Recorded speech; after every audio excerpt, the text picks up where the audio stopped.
So thank you so much, Sister Shazia Haji. And if we could make a start on today's session. Bismillah ar-Rahman ar-Rahim. Alhamdulillahi Rabbil Alameen. As-salatu salam ala Rasulihil Kareem. Wa ala ahli tayyibin wa ala ahli tayyibin tahirin wa tajibin. Assalamu alaikum, ladies. Thank you so much, Masarat, for inviting me once more and giving me the opportunity. This is the first time I'm sharing something like this. Although I teach this topic in a course, it's just that today something came up and I tried to tie a spiritual aspect to this topic. And so with the will of Allah, His permission and His strength, I'm going to just dive into it, and then I'll leave it on the listeners to make out and put it into one topic. So Bismillah ar-Rahman ar-Rahim. Remember, we've been discussing about our purpose, about how women can be their best versions in relationships. The last we spoke was, how to be able to see Allah, Tawheed in the mundane in our life. And then before that, we spoke about self-worth. And then also we spoke once about toxic relationships or members when we can't leave our relationships. So going more deeper into, it's like kind of like it feels like it's a series of the same thing, and it all comes down to this one thing: how can I be my best version in relationships with the world around me, where I spiritually am also growing? And so I hope to make this talk more on methodologies, more practical, tips and what to say and communication skills. But just if you can bear with me for 10 minutes, 15 minutes, I need to give a background understanding of our identity. And then I want to tie it up with the practical skills and methodologies on our communication skills. Because in the end of the day, sometimes we know these concepts. We know I need to bring my best version to my relationship with my parents, my marriage, or being a mother. But often we get caught up and we're unable to be our best versions. And then we beat ourselves about it and then feel guilty. And then the cycle runs. So something that I myself have I adopt in my life. And so I want to share this with you today. So before we go into the practical part of the conversation, I just wanted to go back to our purpose in life as believers. We believe in the Holy Quran, Allah subhanahu wa ta'ala categorically says, وَلِلَّهِ الْمُلْكُ السَّمَوَاتِ وَالْأَرْضِ. Everything in the universe is for Allah, as in, of course, it belongs to Him, but this for, the lam, is really important to understand that everything is displaying and manifesting Allah's attributes. And that's why I put this picture, the sun and the rays. The rays is nothing but a manifestation, a display, a demonstration of the sun itself. So you and I, anything, animate, inanimate things, everything is manifesting, displaying, and demonstrating. Remember these three words: manifestation, manifesting, displaying, and demonstrating Allah's attributes. Nothing is separate from His attributes, and that's our core belief in Tawheed. It's a paradigm that we believe this slogan of Tawheed, Inna lillahi wa inna ilayhi raji'un, is in real sense, this is what it means. Everything is displaying, demonstrating, and manifesting Allah's attributes, you and I too. So Allah has a lot of attributes. Allah's attributes never sleep. So anything which exists is manifesting all His attributes. It's like when you're standing in front of a mirror, and imagine the mirror would only manifest and display and demonstrate only some part of your image. What would you say? The mirror is not perfect. It's not correct. It needs correction. Same thing is with creation and the creator. We are exclusively not different. It's not like there is Allah who's a creator and then we're creation, or which is separate. Lam yalid wa lam yulad. And the Urfa explained this really beautifully, that just like Allah doesn't have a relationship with us like a mother and child. That's why He says He doesn't beget or is begotten. When a mother gives birth to a child, they're both exclusively different entities than the mother and the child, although the child has come from the mother. But that we don't share that relationship with Allah. Allah is existence, absolute perfect existence. Everything which exists is only a manifestation, is only displaying and demonstrating his attributes. So the attributes that Allah has, we have to essentially we also have to have it. Either we've manifested or not, it's a different story, which I'm just about to explain to you. But we all essentially have his attributes, which we manifest. So the more we manifest his attributes, display and demonstrate his attributes, we are, in the end of the day, Khalifatullah, the representatives of Allah. Inanimate objects like the sun, the moon, the animals are animate objects. Animate and inanimate objects are also manifesting all of Allah's attributes. You can't say, oh, the mountain is only manifesting Allah's quwwah, Allah's strength, they're manifesting all of Allah's attributes in varying degrees. It's a very important point. You can hear talks about it, and I can post you talks on Tawheed. Everything in the creation world is manifesting Allah's attributes. The attributes that you have, that you see within yourself, the talents, the attributes, they are never ours. They're all manifesting the source. Now, in order to understand this better, I'll just break the whole conceptual understanding. There's a story, which usually we share this in madrasa with the kids on Tawheed. And it goes like this. There was a camel rider, and I'm sure you've heard it either from me in the talks or before even. There was a camel rider, and the camel rider asked Imam Ali, prove to me if Allah exists. And he said, prove to me if a camel had passed by from here. And he said, yes. Can't you see the footprints? They are displaying, manifesting, demonstrating the camel has passed here. Same is the thing. So Maula Ali, Amirul Mu'mineen, looked at the man and said, everything in the universe is what? Is nothing but displaying, manifesting, and demonstrating Allah's attributes. They're not exclusively different. It's a very deep topic, very deep concept.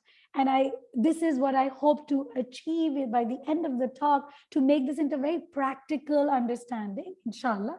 So just having said that, this is the introduction of you and I. And so in the Quran, Allah subhanahu wa ta'ala says, لَقَدْ خَلَقْنَا الْإِنسَانَ فِي أَحْسَنِ تَقْوِيمٍ. So there is a creation, everything around us is a creation. And in the inanimate or animate creations, we have the potential to manifest Allah accordingly to our in varying degrees according to the vessel that we have. But you and I as human beings can manifest him maximally as human beings. And that's why Allah subhanahu wa ta'ala says, لَقَدْ خَلَقْنَا الْإِنسَانَ فِي أَحْسَنٍ, means excellent, means the bestest, is not an English word, but best. For we can manifest Allah, and that's why we are known to be the best representatives of that being, that absolute being, supreme being. We can manifest him maximally as human beings. Then the next side in Surah Teen, it says, which is very interesting, and I want to connect this with our practical understanding. Summa radadnahu asfala safilin. But then Allah subhanahu wa ta'ala says, wait, hold on. Don't get so arrogant, human beings. Yes, you have the potential to display, to demonstrate, to manifest me, my attributes maximally, more than animals, more than stones, plants, whatever. However, you also have a potential that you can become worst off, as in you can become less than even animals. Animals, a wolf will become wolf-like, and that's when he reaches his full potential. But you as humans, when you don't manifest my attributes maximally, what happens is that you become worse off than the other creatures. And that's what this ayat means, that we become worse off than the other creatures. At least they are manifesting as much as they can. A stone will be a stone. A stone has a potential to become a diamond, then over time it will. And plants, animals, trees, mountains, animate, inanimate things. But we have Allah's attributes that we can manifest more so through Allah's attribute called Al-Murid, the one who wills. And that's why we have free will. Plants do too, because Allah subhanahu wa ta'ala in the Holy Quran says, Yusabbih, everything is in tasbih. Everything has some consciousness to glorify Allah. Different topic, but something to think about. So I do Quran talks once a week, and we go detail in ayats. And these days we're doing Tafsir Surah Yusuf. So if anybody is interesting, I can send them the Quran Zoom link. Anyway, so we all have that potential to manifest Allah maximally, all his attributes. However, if we don't, we can become, in comparison to the other creations, we can become asfala safilin. It's not like Allah subhanahu wa ta'ala is mocking us or putting us down or belittling us. There's a lot of endearment in this ayat, a lot of love and mercy in this ayat, saying, buddies, people, you have a lot of potential to display, demonstrate, manifest me, my attributes. That's why you and I are very sacred beings. We are God's beings. We are manifestations and manifesting Him. No one is intrinsically evil. It's just that our actions veil our godly fitra, our nature. And then what comes out is that sometimes we label people like she or he is worse than an animal. Animals would not even do this. Now I'm sure you're able to understand this in a better perspective. It's because they're unable to manifest Allah's attributes maximally. And an animal might be manifesting Allah's attributes in its vessel more so than you and I. So we have this spectrum of potential. Now let's go deeper. So now the question is, okay, I want to manifest Allah's attributes maximally. I'm Khalifatullah, I'm a representative of Allah. That's everyone's sole purpose. We have other individual purpose as a teacher, as a daughter, and all of that, as different purposes that we have as a speaker, blah, blah, blah. However, our main, only one purpose in the Quran that we're constantly called upon is وَمَا خَلَقْتُ الْجِنَّ وَالْإِنسَ إِلَّا لِيَعْبُدُونَ. Ubudiyya means to one who is in servitude, in that sense, is representing Allah subhanahu wa ta'ala's attributes maximally as a human being as much as you can. Now, here comes a point, which is, I want to connect it. Let's see if I can do this. I'm like really, taking some batini concept and trying to tie it down with some practical skills. Let's see if we can do this. So a year ago, I heard a talk by Dr. Farooq on spiritual identity for man and woman. And it just revolutionized my way of thinking. I always knew that, okay, we have to manifest Allah's attributes, but sometimes I'm unable to manifest sabr, sometimes I'm unable to. And then what came to me is you can only manifest Allah's attributes in relationships.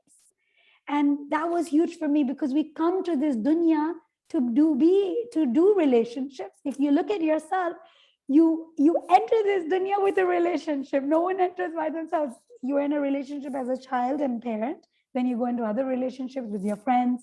Then you go into other relationships with your spouses. Then you become a grandmother and so on and so forth. You're always in relationships. And that then made me understand further that everything is so perfectly, divinely organized for me, relationships, because in relationships only I'm able to manifest Allah's attributes of He's sabir. So I become patient. He's generous. How can you be generous, patient, kind, caring, rahimiyah, showing your mercy and Allah's attributes if you're not in any relationship? It's not possible. Imagine just being by yourself. Then that's okay. At some point we need that some time by ourselves, but you spiritually can grow. What does it mean spiritually grow? To be able to manifest Allah's attributes maximally. You have to be in relationships, and Allah has designed it for you. You can't run away from it. No one is born without parents, and hence that's the first relationship you're with. So when the West and philosophers say we are born to do relationships, that's what essentially they mean. Is that our goal? No, it's a means. Doing relationships is always a means for me to maximally manifest, demonstrate, display Allah's attributes. All right. So me as a woman, how can I, so we have to be in relationships, and that's utmost important. How can I, as a woman, manifest Allah's attributes maximally? Remember, soul doesn't have a gender.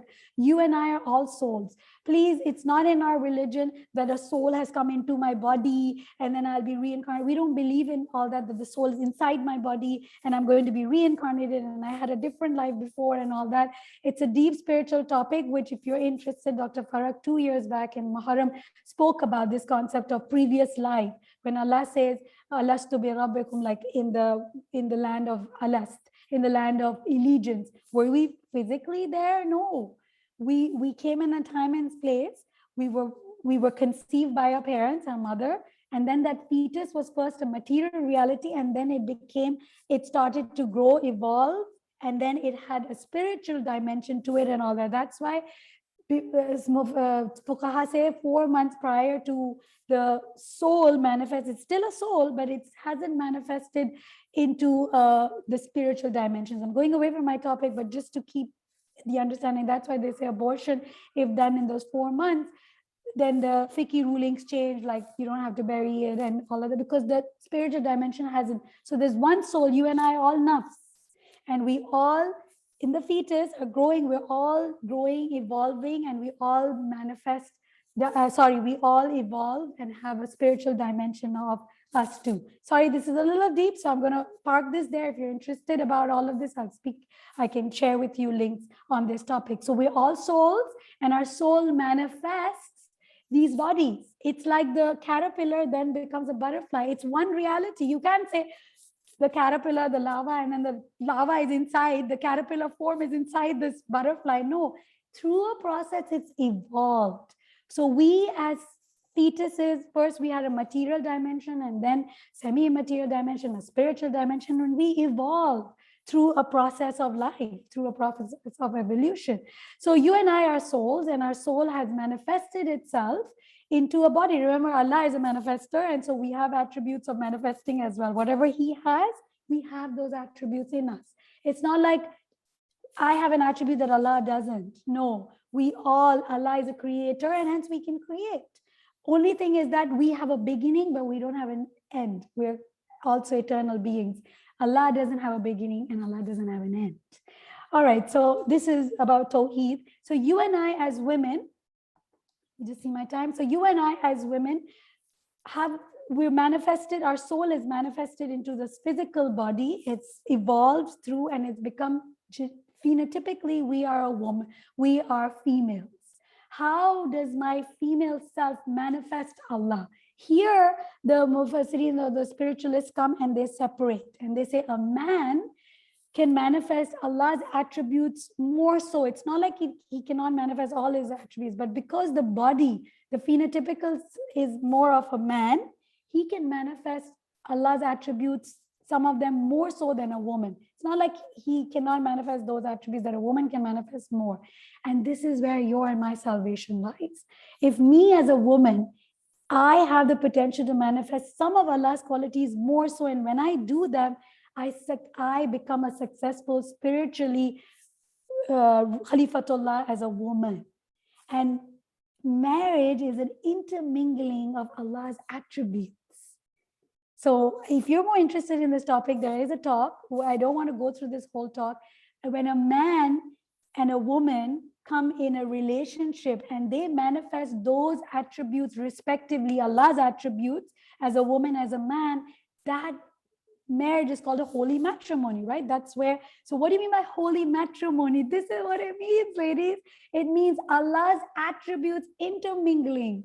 It's Jamal and Jalal intermingling. So me as a woman, what are the attributes as a woman that if I manifest more, so it's not like a man doesn't have these attributes. Remember, everything has all of Allah's attributes. We can manifest accordingly to our vessel. As a woman, we have the potential, because our physical phenotypical bodies of a woman, we have a potential to manifest His rububiyyah, His rahimiyyah. Remember, our womb is called a raham. So we have an ability to manifest His rububiyyah. You give her a house and she makes it into a home. You give her a fetus, she makes it into a baby, a human being. This is our spiritual identity. Yes, we can say, I'm a Pakistani, I'm a woman, I'm a daughter. These are attributes and identities, but my true identity as a spiritual identity is that I am a creature of Allah, and I am, as a woman, spiritually manifest His rububiyyah, His rahimiyyah, and His jamal, more so than a man. A man can also manifest these attributes, the rububiyyah, but a woman can more so. So in order to drive my point further, I'm going to show you a short 4-minute clip, which will let the scholars explain it themselves rather than a student. And inshallah, it'll be more easy to understand when you hear it from a scholar's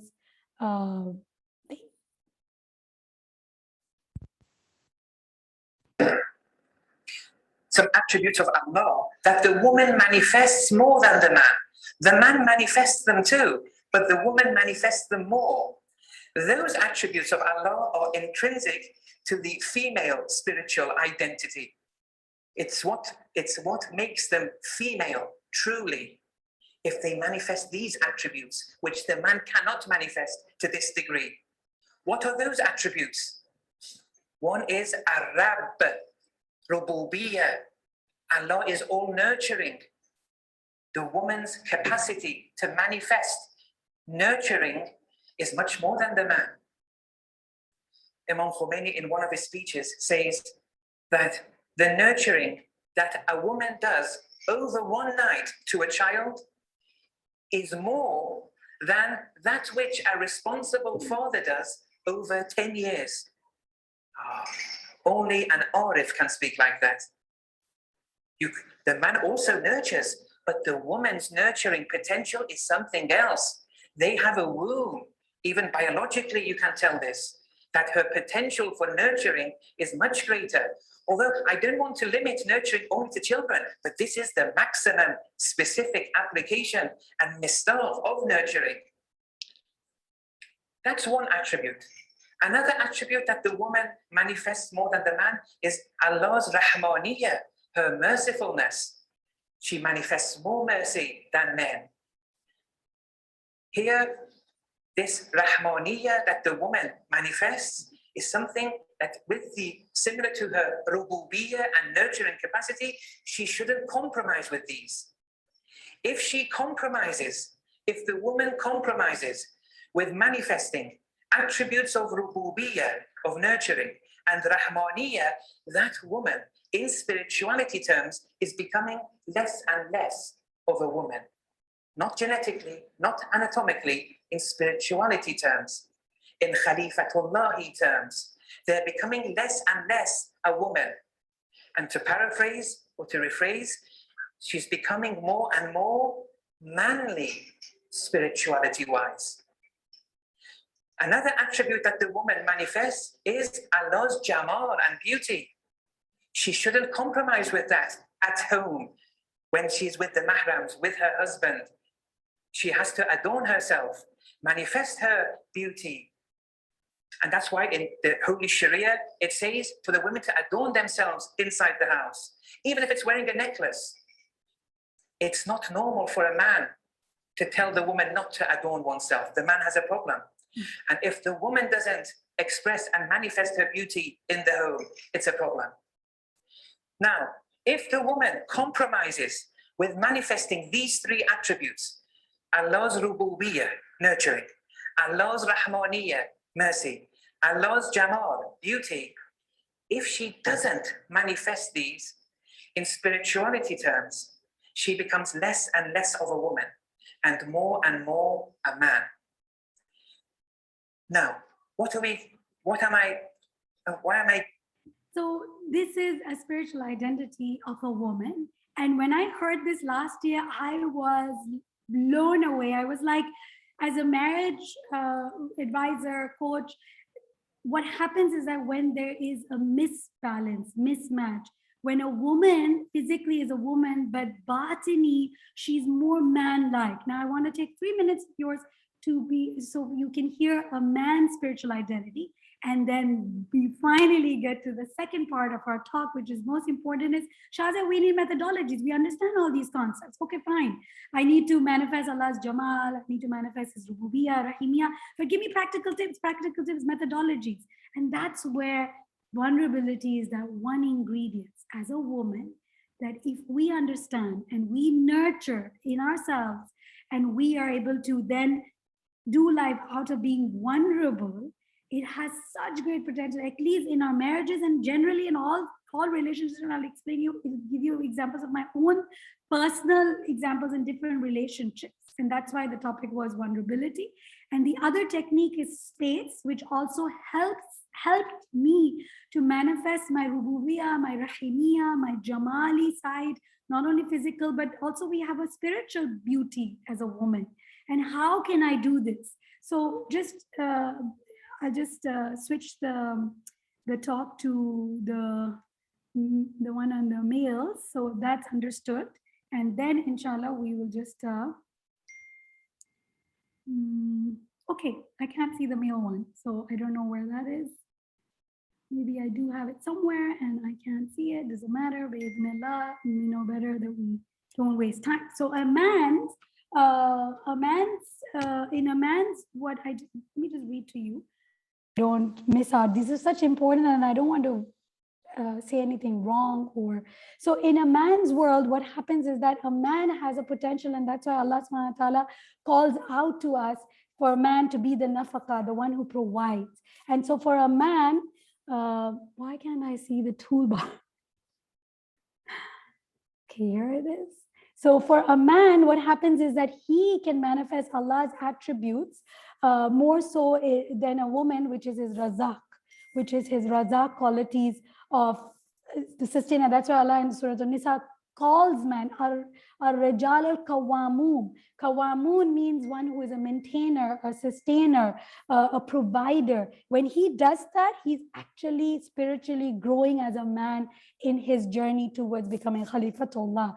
Qawi, we do have strength, but he has physical strength, and that's why Amir al-Mu'minin, you would see, he would go to the fields and work, even though at times he didn't need it. He was financially at a very high status, but still, because he had to manifest those attributes of quwwat and qadir and mut'am, the one who feeds. So as a man, he manifests these attributes as a razak, as a provider, and as a woman, I manifest attributes which if I do as rububiyyah, as rahimiyah. Now, if you look at your sexual organs, a woman's sexual organ is that of receiving, and a man's sexual organ is that of giving. When these are not balanced, when I'm not manifesting the nurturing side of me, the rububiyyah side of me and all of that, the jamal side, and when the man is not unable to give, although he wants to feel like a man and provide for the woman in the physical sense, in the spiritual sense, in the emotional sense. But when there is hurt, when there's conflict, what happens essentially is the woman feels hurt and we close down. And that's what essentially happens. I've witness to that in my own life.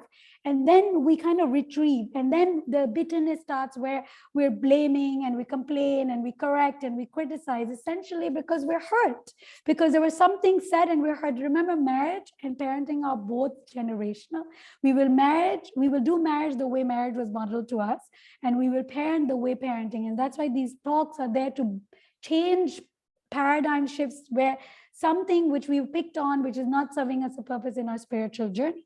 So now let's just go quickly to we don't have time to, delve deeper into these concepts, but just quickly into what does it mean? Why am I saying vulnerability is an attribute which is really something which can truly help me, at least in my journey, to become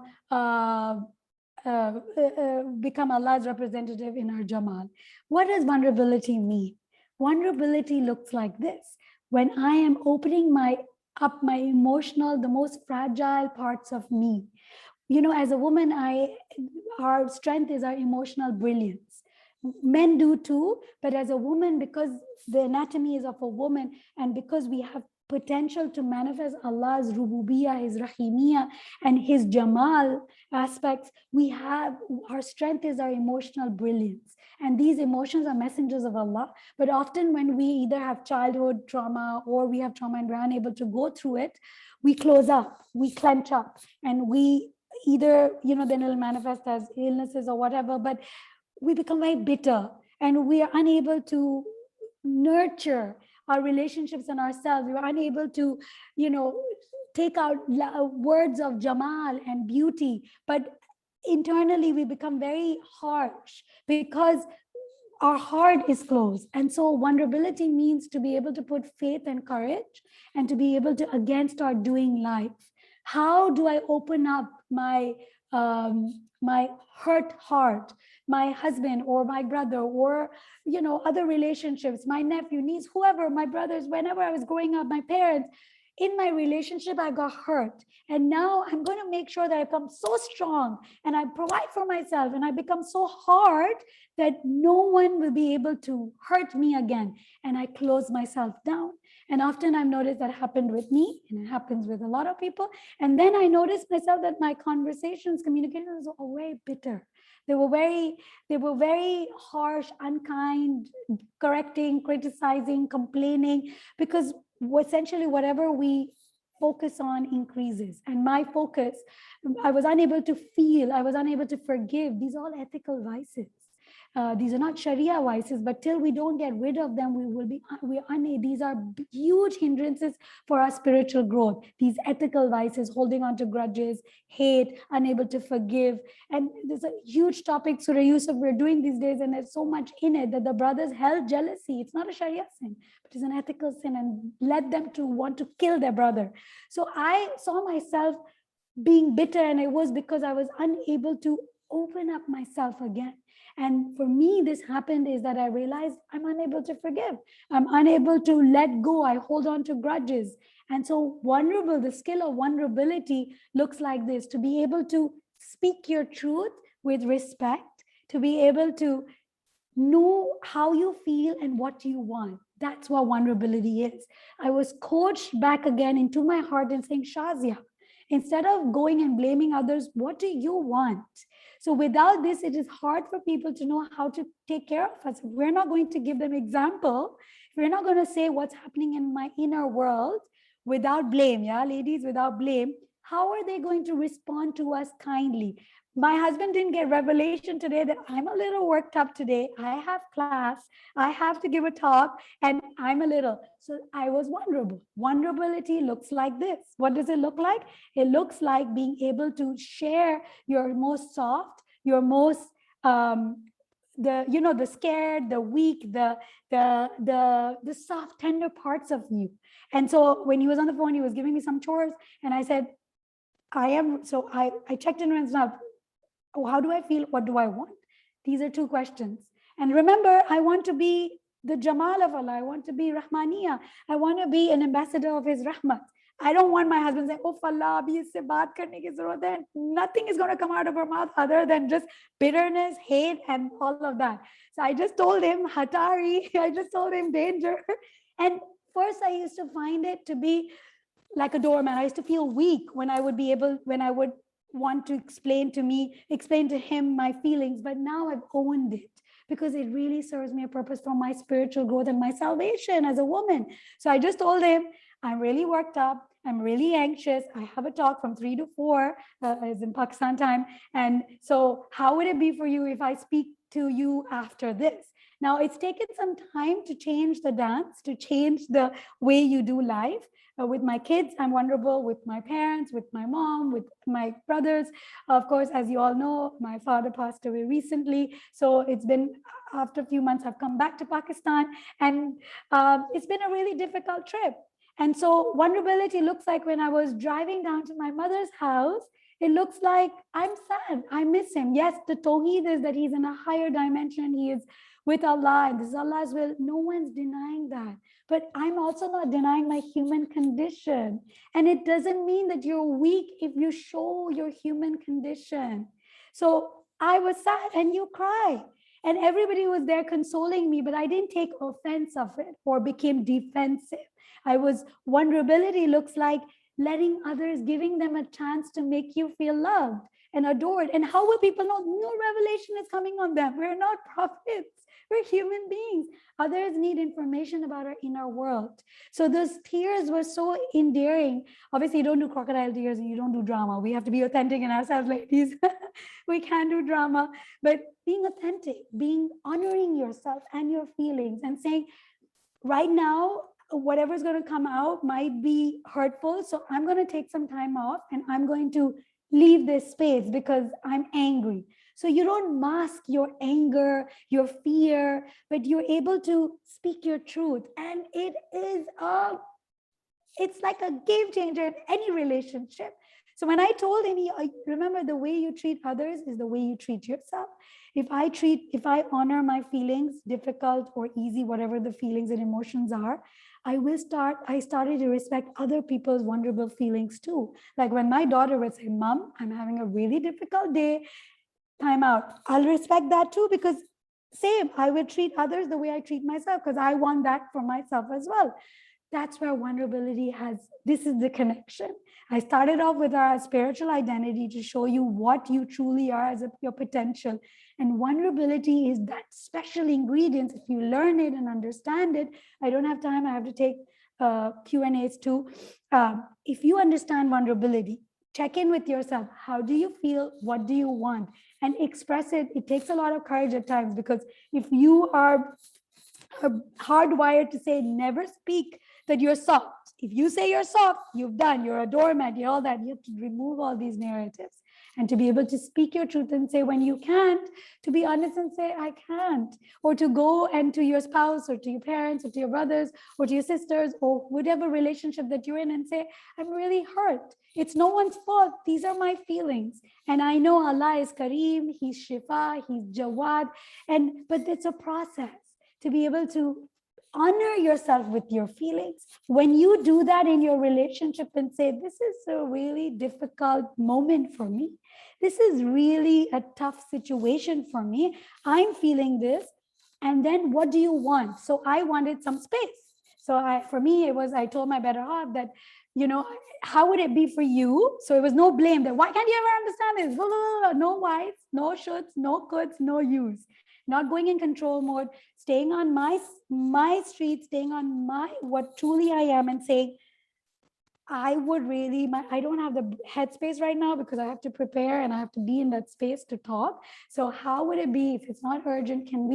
Can I speak to you after this time? And it's beautiful. It just works so naturally because you're manifesting Allah's Rahmaniya, your Rububiya, your nurturing, your Jamali side. And guess what? A man gets a chance to then be that Razaki and that provider. But we have to learn to receive it too. And not be like, oh, he never just loves me. And that becomes our headline. That my husband never loves me.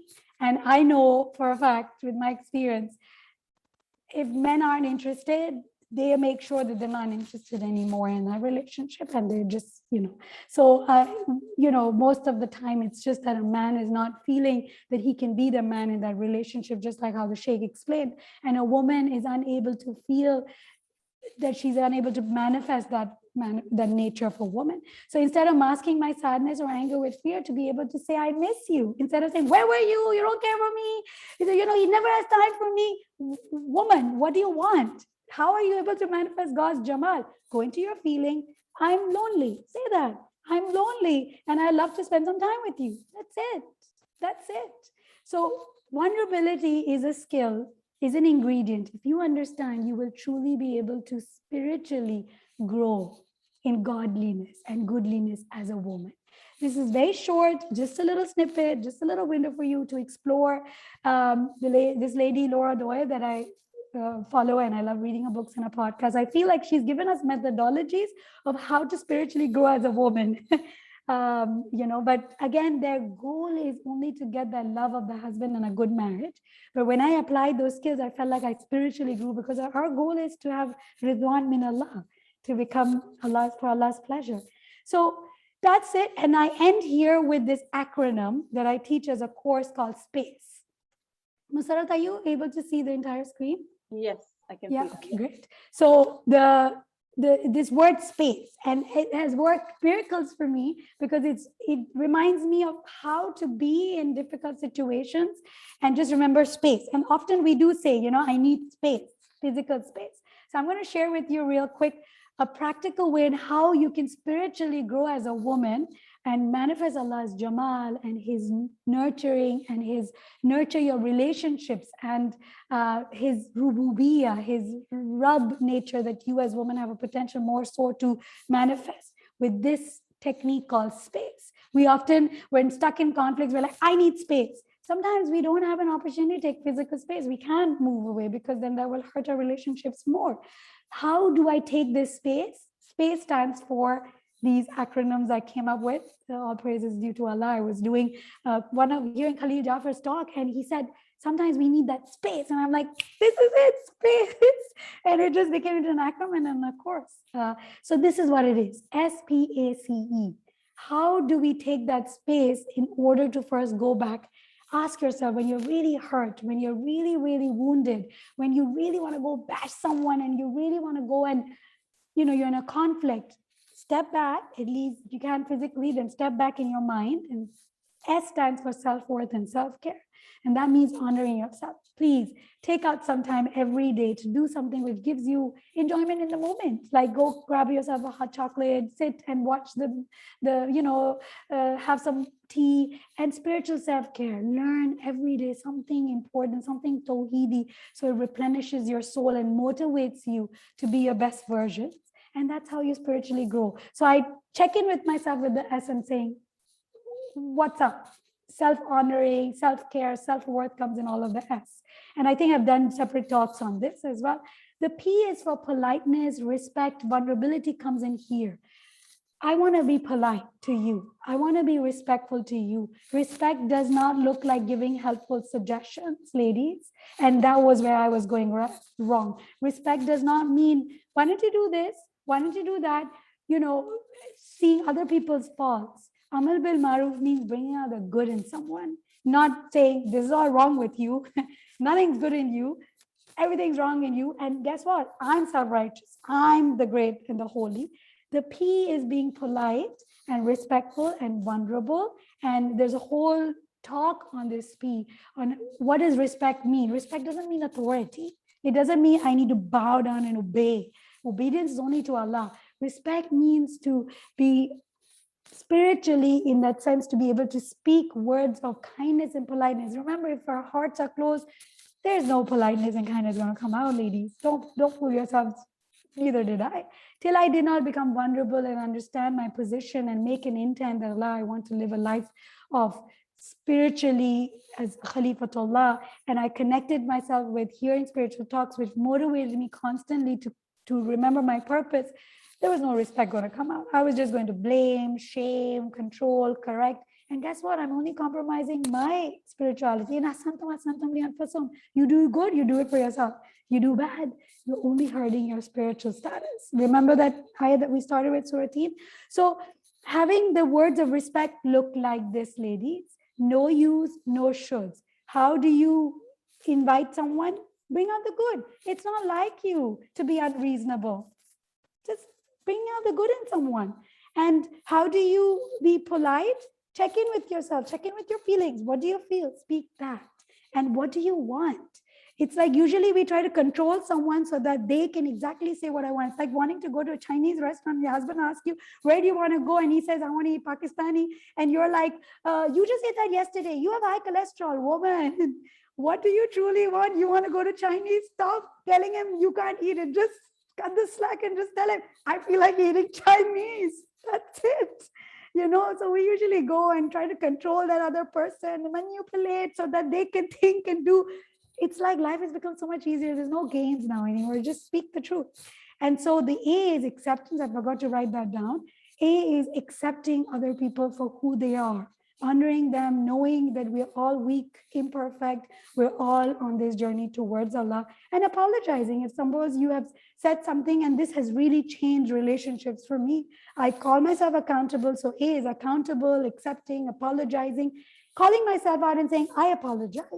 I was just now, today, my health didn't know how to use the microwave, but I was so anxious. I was like, what's up? Why can't you? And then I called myself out and said, okay, that was not right. She doesn't know. So I called myself out. It became God's manifestation of his mercy and said, let me just show you. And I'm sure you're so smart, you'll be able to pick it up. And apologize. And I apologize for being a little short. It just brings in the intimacy back in any relationship if you're wrong. If you're not in the wrong, then you can go back to the P. And the C is no control. These C's are been really troublesome in my life. The correcting, criticizing, controlling, commanding, these C's are really troublemakers. So relinquishing the control looks like this. Not telling someone, this is the way you have to father, this is the way you have to mother, this is the way.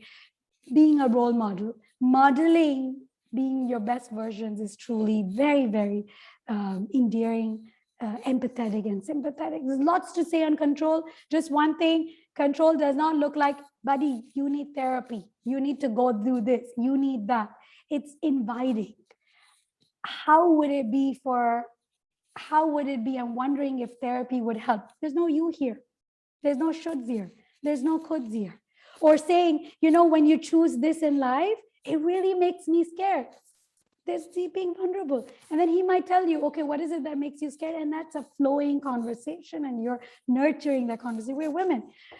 And the E is the most difficult, but the most, I think it's like the cherry on the top, having realistic expectations. I've spoken about this many times, even in the previous chats, the talk on toxic relationship, when you can't leave it. Having realistic expectations of yourself and of others. Remember, the way you treat others is the way you treat yourself. So realistic expectations looks like this. If someone loves to, you know, if your husband loves to, you know, run a marathon, okay, and you maybe don't like that because he trains a lot.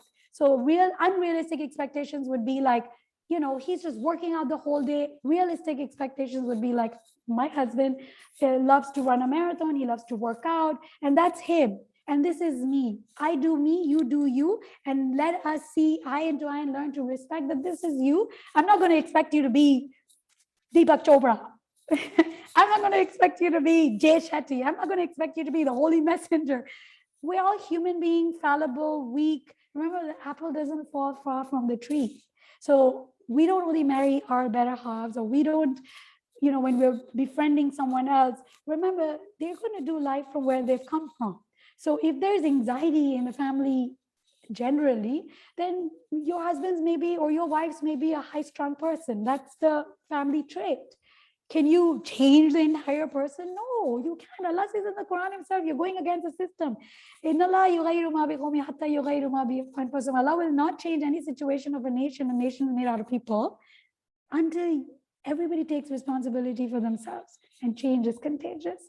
When I started calling myself out, taking accountability for myself, trying to live an honorable life, apologizing where I had to. Remember, a mother can never be a father. Standing in my truth and saying a best mother even can never be a father. Never. Impossible. Because I'm a woman. I have the Rahamiya side. He's a father. So when I started to understand concepts of vulnerability and these concepts of space, I felt like my journey was not only perfecting a marriage or perfecting any relationship. I felt like this is impacting my salvation. It's actually helping me grow spiritually as a Khalifatullah, as a woman. And this is what I wanted to share. Wa sallallahu ala Muhammad wa alihi tahirin. Jazakallah, ladies, for your patience, and thank you so much. I'm open for questions. Thank you so much, Shazia. That was really interesting. I think no one's covered something what you've covered in our sessions, especially the manifestation for the woman as well, the men as well. So I think it all kind of makes sense now. How you say it the right way, that a mother, whatever they do, they can't be the father. And the father, I mean, obviously in the Western, we do sometimes give the fathers a bit more to help out, but surely that's in his position and the woman in their position, isn't it, spiritually? So we've had some sessions in Iqra Library on menopause. So somebody is obviously asking a question, linking it all up together. So when a woman goes through the physical change of menopause, does that change her? Does it affect her spirituality in the way you're saying in the woman's side through her? I don't know. I didn't attend the talk on menopause, so it would not be right for me to make any assumptions and speak out. But I myself is 42, and in my family trade we menopause early, so my cycles, I can see my cycle change. So for me, what I do is that in order for me to I can't use that as a reason to misbehave. Do you know what I mean? Or reason to compromise on my spiritual identity as a woman to manifest God's Rahmaniya and Rububiyyah and Jamal. So what I do is I use this app called Flow, very practical, and it directs me that this is your week and your days of PMS. And for me, my PMS is that if you're going towards menopause, or I don't know, perimenopausing or in menopausing, I'm not sure what the questioner is asking, but what I do is I just keep an alarm, and I'm vulnerable, and I let all the relationships know that right now my headspace is overwhelmed with my emotions because it's up and down, because I'm in my period, or pre-period or post-period, or whatever, how you PMS. And so I apologize if I'm a little short, or I'm a little, so it just gives space. Remember, the way you treat others is the way you treat yourself, is the way you treat others. If you honor your limitations and understand you're weak and you're not infallible, and you're going towards purity and being honest, you will treat others even if they're unable to understand you. You'll be able to respect that and say, okay, you're not able to, this is all wisdom, and then Allah helps you. I'm telling you, it's Allah guides you as long as you're trying, your intent is, Ya Allah, Rizwan min Allah. My life is that I want to live the way you're pleased with me. And it brings me back to Imam Hussein's beautiful dua. What have I found if I'm not able to find the you, the real you? You know the dua of Bibi Asiya alayhi salam, Rabbi Ibnili indaka baytan fi Jannah. We all want Jannah, but Hazrat Asiya wanted a higher level of Jannah, which is indaka, near you. Yani, I don't want Jannah, which is the pleasures of Jannah, but I'm unaware of the beauty of Allah.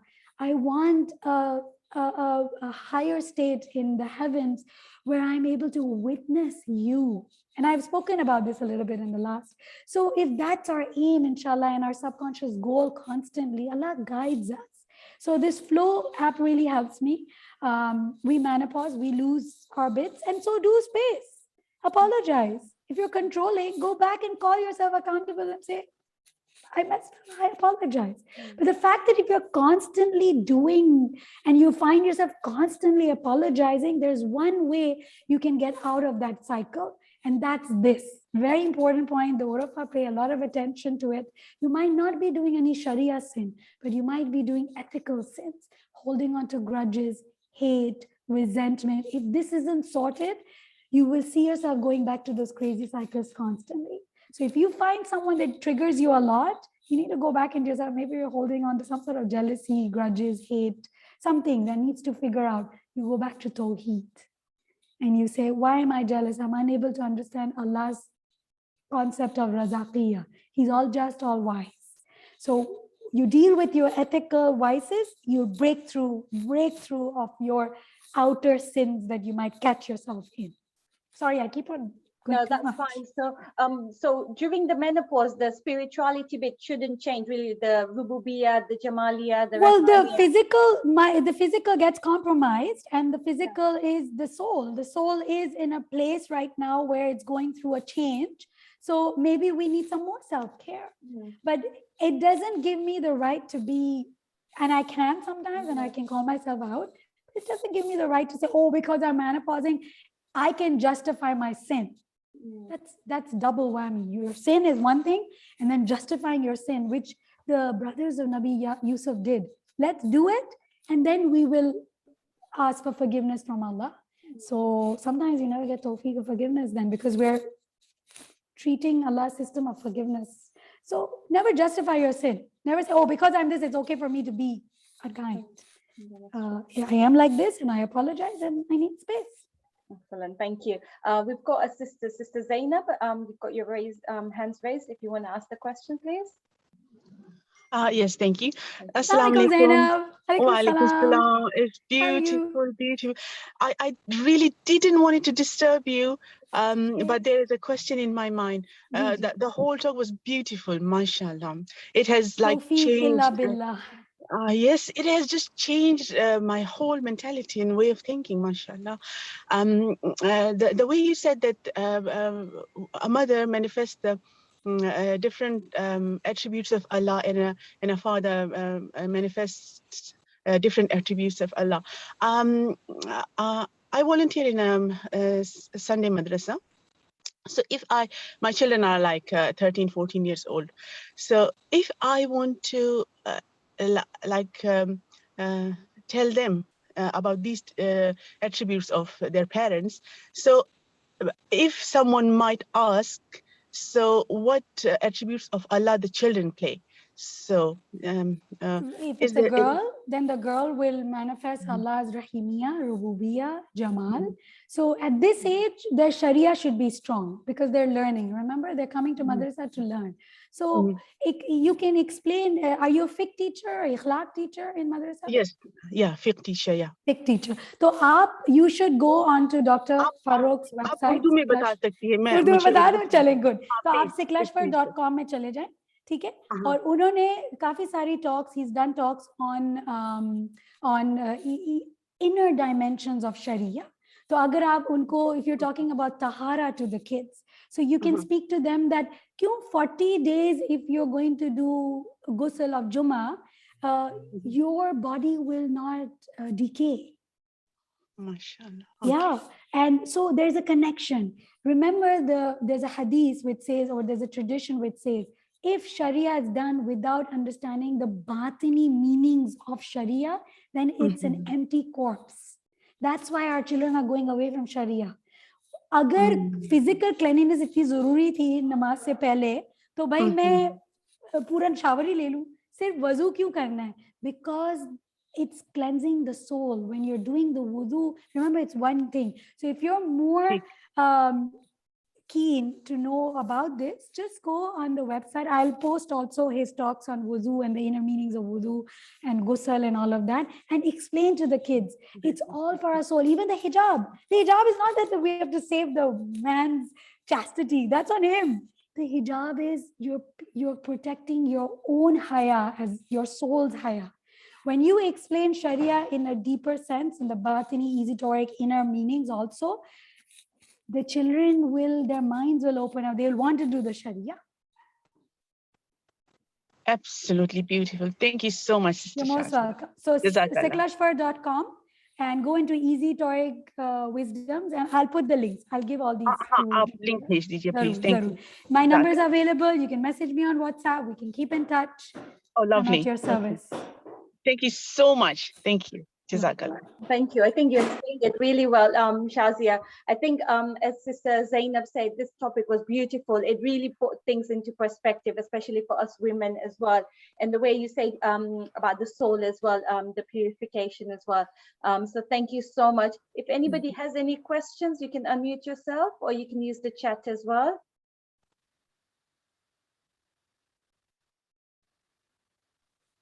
I think we've got another question. Someone's mentioned, so men usually not expressing their feelings, usually don't like to say, sometimes compliments or expressing that feeling. Is that part of their spirituality, what's been put in them? Yeah. Very good question. I'm so glad she brought this up. Women's emotional intelligence, EQ, is much higher because we are feelers. We can feel. We have the womb, right? And for a man, if his EQ is not modeled from his mother, right? Mothers blow that life into their children. And so if a mother was really hurt and she was unable to be vulnerable and show her emotions, like saying, I love you, and beta, feelings, teaching feelings, this boy, or essentially the man, will grow up. Either he's hurt or he's feeling emasculated and unrespected in the relationship. Remember, this has to be all modeled. So if he's not modeled how to speak feelings, he won't know how to. Is it the wife's job then to teach and parent? No, please don't do that. You're not. Remember, men are not physically attracted to their mothers. Okay, so the intimacy goes away. You model it. You speak words. Give him information. When you do this, it really makes me feel. Maybe he's telling the children a story in the night. Yeah. So you blow life back into, we're nurturers. We can blow life back into our marriages or any relationships. Give the man that information. When you do this for me, it really makes me feel loved. And even though sometimes I know we're all weak, you're unable to say, I love you, but I can see it in your actions that I am your princess. I am your queen. I tell that to my husband all the time. I just put in these words. I know you love me. It's just that right now we're just, you're unable to just say that. Or I know it's just, it's like modeling to them, because sometimes, especially our Asian men, and it's been a traumatic, sometimes childhood, whatever, or upbringing. So it's not because they don't have that emotional brilliance in them. They do. But we have more so we can model it and inspire them, not say, okay, now you need to do this to me. There's no you, don't do that. Just give him information. When you do this to me, when you touch me like this, it really makes me feel loved. Or we should have a talk maybe in sexual intimacy and Islam and all of that. It'd be nice too. So what was the other thing? Yes. So when you keep silent, when you keep quiet, when I'm racing like a parrot, and when you keep quiet, it really makes me feel so much respect that you're giving me that space and I'm going crazy. So giving him that information, these are the moments that I feel loved, and I know you love me, and you use these words. And in your head, if shaitan is deceiving you by saying he should do it, she should do it, he should do it, that's when you have to catch yourself in and say, what's up, what's happening? Come for spiritual mentoring, come for coach mentoring, whatever you want, discuss with me. We have Musarat's number, my number. Something is internally upside down. You're hurt, you're bothered, you're bitter. And that's why you're unable to. Maybe you have unrealistic expectations, and that's why you're unable to. Whereas vulnerability and emotional brilliance, EQ of a woman is a lot, unless she's not been modeled to. And so it's generational. So I hope I'm able to answer that. It's like inspiring that person. So I do that to my son always. I make sure I say, I love you. And then he'd be like, yeah. And then I'm like, Hassan, I know you love me. He'd be like, yeah, mom, love you too. He's learning. He's learning to use these words. Or when I say I'm really overwhelmed, I can't. So he's learning, okay, mom has her limitations too. She doesn't have to get everything right and be Mr. Be-all. Yeah, no, I think, so I love the fact that you said, obviously, with the marriage, holy matrimony, like that, a compliment. I think that was beautiful the way you said it, because a lot of times we want our partner to be just like us, and it doesn't work, does it? So it's my coach had told me one day, she said, you might as well have got married to yourself. And that was like, oh, that's so true. I just want him to be like me. She said, you might as well just have got married to yourself. It's beautiful the way you said it complements together, isn't it? And remember, we don't believe in this concept that my husband has to perfect me. Only an all perfect being can perfect an imperfect being. There are two imperfect beings coming into marriage. It's not his responsibility to perfect you or to make you feel good about yourself. It's when you find your identity in God, and then you go back in doing relationship godly and goodly, that brings you into representing him. Thank you so much. If anyone, has questions, go on. If anyone has any questions before we end today's session, we will inshallah share the recording in the WhatsApp groups. We do have the Iqra Library WhatsApp group, so please message me. I'll put my number on there, and we can add you to the group and share the recordings as well. And inshallah, the links from Shazia as well, I can share that on there, and inshallah the slides as well. So thank you all. I think somebody's just got a question. How can one let go of the pain they have endured from in-laws? And it holds me back and disrupts. I think you covered topic, but if you want to just kind of give me, it's a really important thing. And hurt people. Remember this: there must be some hurt that they are unable to surpass, and then they have unrealistic expectations with daughter-in-laws or daughters or any relationship. So first, you need to go back and find your identity in God. You need to find that self-worth and know that you can't feel loved, adored, happy, and cherished and feel good about yourself if others aren't feeling good about you or feel good. So often we do things for others because we want to feel good about ourselves. Once you understand you're sacred, sister, you are loved by Allah. Allah loves you in any, la taqnatu min rahmatillah. He's there to shower you with you're his beings. And that's enough. Once you understand that, once you own your purpose, what is your purpose? To become his representatives on the face of the earth, his representing his Rahimiyya and all of that. You own that purpose. And that purpose will fuel you what I'm about to tell you, will motivate you what I'm about to tell you. But if you do this, just that, let me improve my relationship and that's my purpose, it's a weak intent, and somewhere you will falter and you will burn out and you will break. So going back and doing life from pure intent, Ya Allah, I have a higher goal, salvation, all of that, what we discussed.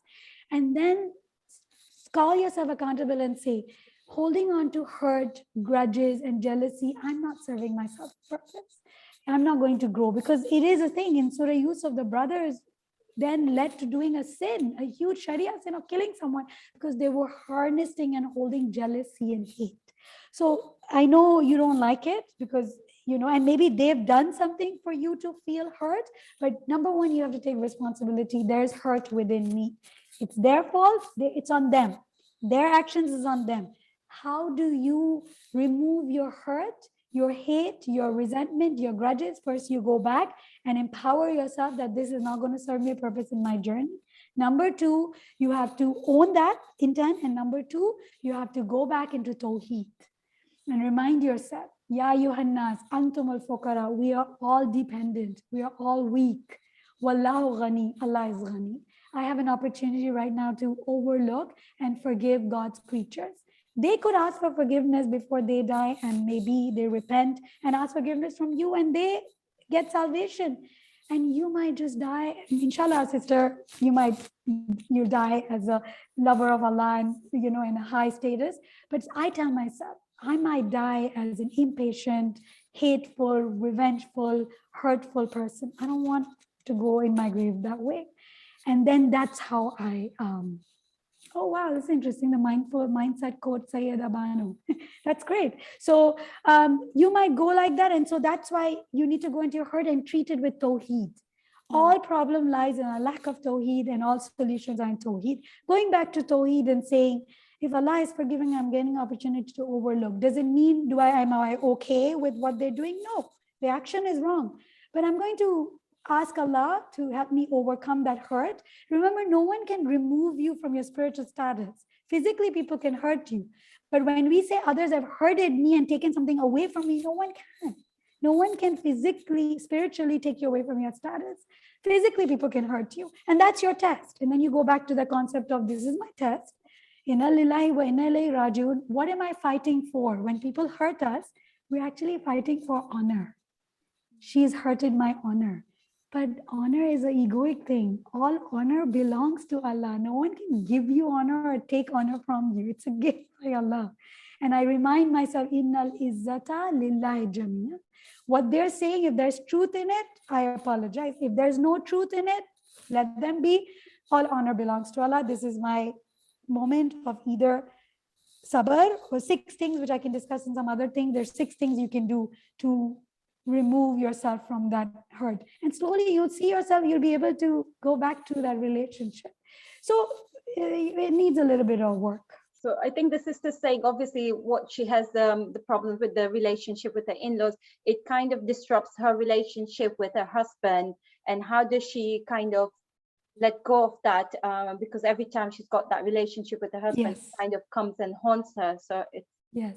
So she would need a little bit of coaching, and I'm available. I'm seeing a Sayyida Banu, who's a mindset coach. That's great. Get in touch with someone who can help you go within. Maybe there's some difficult ethical vices that you're unable to pass through, and they hold us spiritually. They hold us back to go forward. Maybe we're unable to forgive. Maybe we're holding jealousy, grudges, hate. Maybe we have some sort of trauma that we're unable to let go. So once we deal with that through Tawheed, it would not be fair for me to just give you a blanket answer. It's not fair. You have to walk the person through, and then slowly you'll start seeing a different perspective with the will of Allah will come up, where you will be able to model kindness to your husband and also show how he has to treat you with respect. And you will also be able to, and I've seen these miracles happen many times. For daughter-in-laws have come in, wives have come in for coaching, and it happens, it changes as they empower themselves and they find their worth and value, true value in God. Thank you. I think we've got another question by Sayyida Banu. Have you got time, Shazia? You okay? Yes, I do. I have 15 minutes. Yes. Sayyida Banu. Bismillah. Assalamu alaikum, Ustad. Hey, Sayyida. Wa alaikum salam. Alhamdulillah. It was really nice to hear this session from a spiritual dimension. I think it's so important, especially when we're doing self-development work, that all our work is, because ultimately our return is back to Allah subhanahu wa ta'ala. That's the aim. As the spiritual dimension not implemented in that, then really we're taking an individual from one kind of, and taking them from one veil to another veil, and not really taking the light of Allah subhanahu wa ta'ala. You got it. It's idolatry in a concealed way. Now you want someone else's approval and admiration and all. Absolutely. And I think I just wanted to kind of just reiterate on the point that you said about relationships. I think relationships is our place where we grow. We can do all of that work. Like when I went through postnatal depression and I went through PTSD, I just wanted to run away from the dunya. I just wanted to go and sit up on top of a mountain and just leave the world. But we can all want to run away. But ultimately, when we do that inner work, we have to be in the dunya to know whether what we're doing internally is actually taking us closer to Allah subhanahu wa ta'ala. I have to be amongst those people who trigger something inside of me.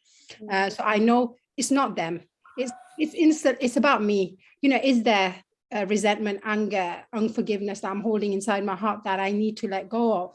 When I'll have certain, clients will say like, I want to walk away from my marriage, I want to walk away from this relationship. Okay, yeah, unless it's really, really toxic and only they truly understand how toxic that relationship is for them and whether they really have come to the end of their tether. But I always say to them, let's work on yourself.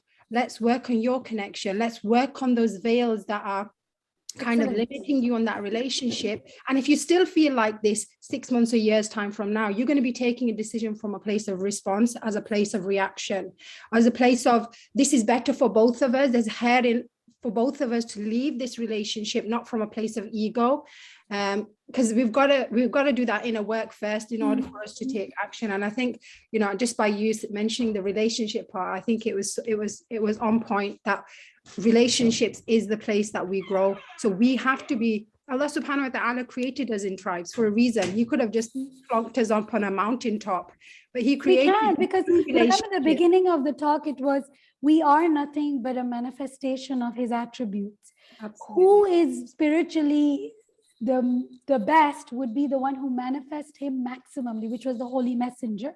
He was able to manifest Allah maximally. So even when you're saying that we're here to do relationships, so to get triggered, to better ourselves, to become the best versions of ourselves, that can also become self-conceited.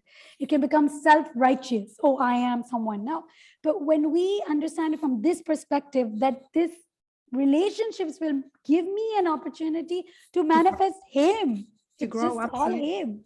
So the growth is when we're manifesting his attributes. And that's where we, in our conversations, in our life, any action done Allah less will be uptime. Absolutely. As simple. It's that paradigm that we function from, isn't it? And I think very empowering. They're rooted in about this separation thing that you said. I like to, because divorce, unless there are certain divorces which Islam permits and endorses, but divorce can be there's a lot of haqqun nas on both the people, and spiritually it can be very, very effective. I mean, very difficult, because a lot of haqqun nas on both, and in the hereafter. So Allah makes ways, and I've noticed if it happens, it happens very organically, or they come back. So often I say the same thing: let Allah be Allah.